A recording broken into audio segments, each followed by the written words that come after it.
In our student class, we've now used the set functions to control access to the data that we've marked as private. This means that the only way for a main program to get information into the student object is via these set functions.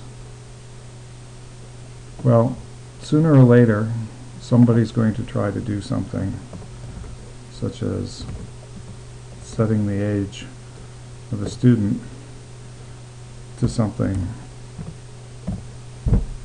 that it shouldn't be set to. For instance, in this case, changing the age to -67. As is, we'll be allowed to do this. What we can do is we can go into the student class in set age, and we can provide a restriction such that age only gets set in the case where it's a positive value. The traditional way of doing this, that you've probably been taught in your other programming classes, would be to wrap this statement in the setter in an if statement. So for instance, if in age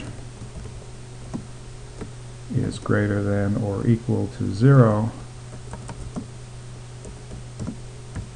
then we'll allow people to change the age, otherwise we'll do nothing. Now, this isn't necessarily the best form of error checking. This is essentially just turning around and ignoring bad data. But for now, that means if we do this, when you try to run this line, it will just ignore this statement and age will remain at 35. Now, this is one way to write a set statement. I'm going to show you another one which has probably got a whole bunch more benefits. And so what I'm going to do is I'm going to write another sample immediately below this one. Okay?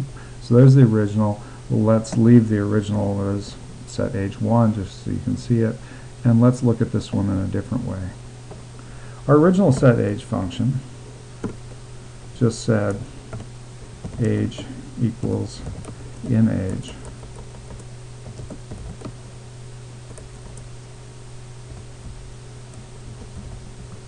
Okay. This is essentially the rose-colored glasses view of things, that I'm just going to set the age regardless. Let's leave that line alone, exactly where it always was, and let's now add an if statement that says if age that's coming in for some reason is less than or equal to 0, then we'll just get out. Okay, this is the other style. I like to call this let's do the least amount of work we can style, or the let's kick out the bad style.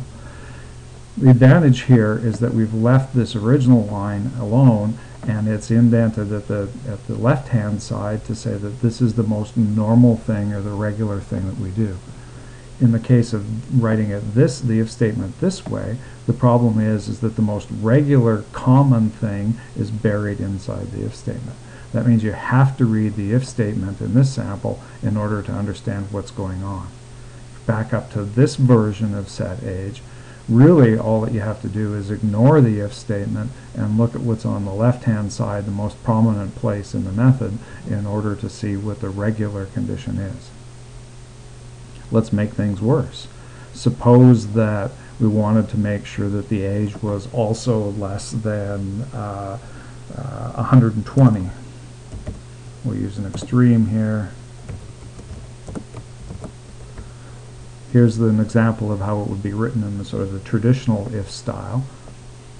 The way that you would write it in this if style is to just write a separate if statement that says if in age is greater than or equal to 120,